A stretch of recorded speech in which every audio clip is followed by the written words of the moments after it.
We're going to go with a little bit here of Sly and the Family Stone.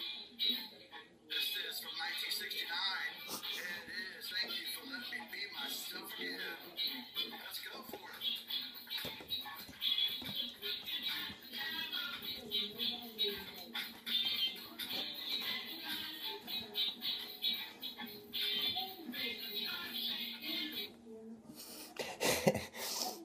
Man, thank you so much, liking the covers for making that video, man. Your happy dance really put a smile on put a smile on my face, and man, it's freaking awesome. I appreciate everybody that's entered the contest so far. And if I ever figure out how to leave links in my videos, then I'll be happy to do that.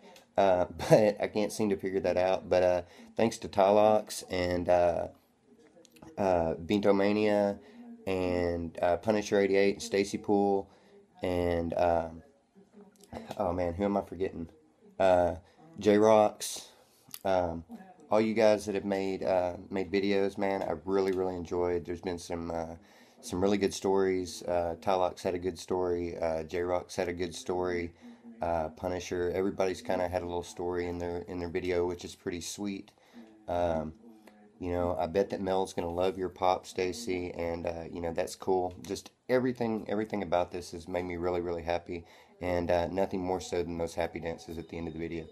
But anyway, talking about some comics. So first things I read this week.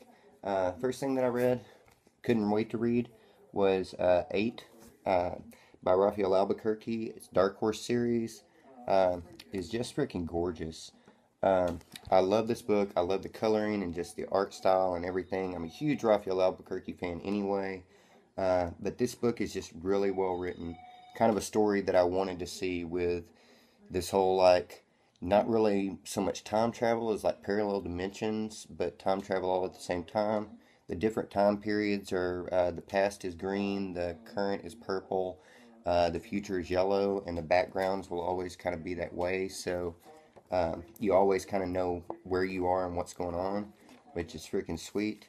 And yeah, loved issue one on that. Issue two to me was even better than issue one, and yeah, it was awesome. Um, Next, I read number 7 on Outcast, which I'm to assume was the end of the old arc and the start of the new arc. Basically, it summed up everything that's happened so far, and then was just kind of stagnant. Um, Having waited for a while for a new issue of Outcast, I was a little disappointed in this, but all in all, I kind of understand why they did it. It just seems to me like it was a jumping on point for new readers after the first trade came out.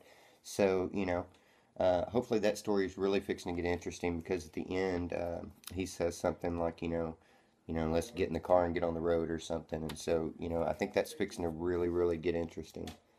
Uh, Next up, I read The Kitchen from Vertigo. This issue five of 8 on The Kitchen. Written by Ollie Masters. Ming Doyle's art is freaking awesome. Uh, Jordi Belaire's coloring, as always, just, off the freaking hook. Um, yeah, basically, it's about these chicks took over a mob family and just going around being badasses, earning respect. And in this issue, I really like the character Raven in this kitchen series. The character Tommy, that is like their henchman or whatever, has kind of really grown on me, man. I admire his loyalty and just how he's willing to go out and get the shit kicked out of him because he's so loyal to them.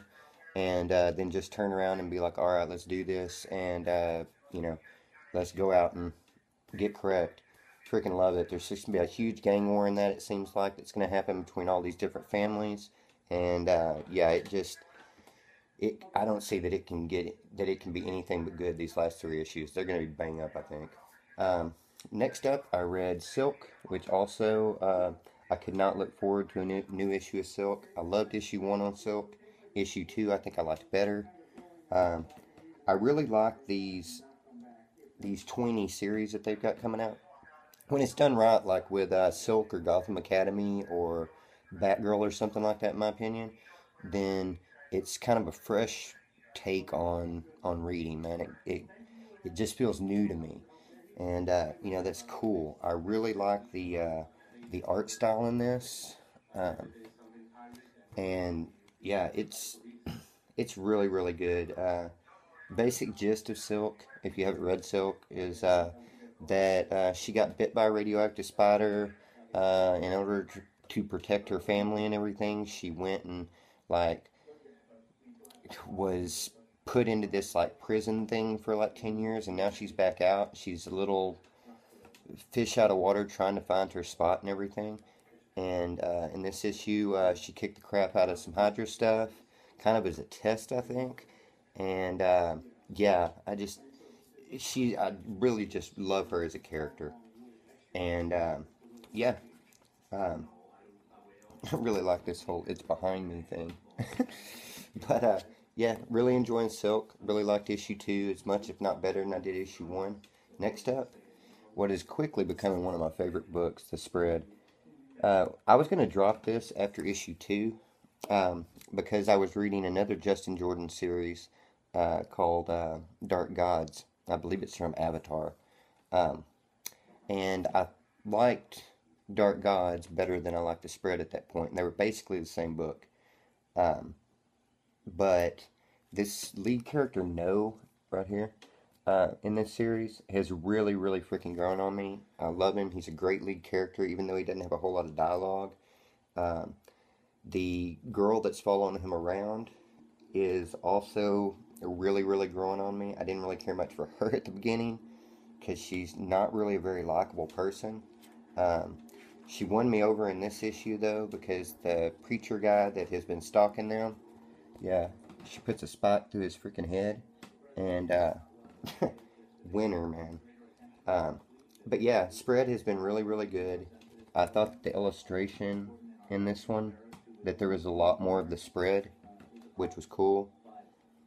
Also, that the cannibal butcher guy, Jack, is apparently going to be their new teammate, and he's a badass, is cool. Um, yeah, can't say enough good things about the Spread. It's really probably, like I say, one of my favorite things that I'm reading out there right now, and I'm reading quite a bit of stuff, but going through right now and trying to cut titles like I did, like I think I'm cutting 6 titles this week. Uh, Curb Stomp and Black Hood, because Black Hood reminds me way too much of X, and so I'm not going to read multiples on that. And a couple of other things that I'm just going to get rid of this week, but you know, it's nice to see books like that that I was going to cut that I didn't, that have turned out to be so good. But anyway, I'm going to get off here. Like I said, everybody should go and check out that video from liking the comics. It was make just put a smile on my face, tear to my eye, smile to my face, all range of emotions on that one. And I'm gonna get off here and read some comics.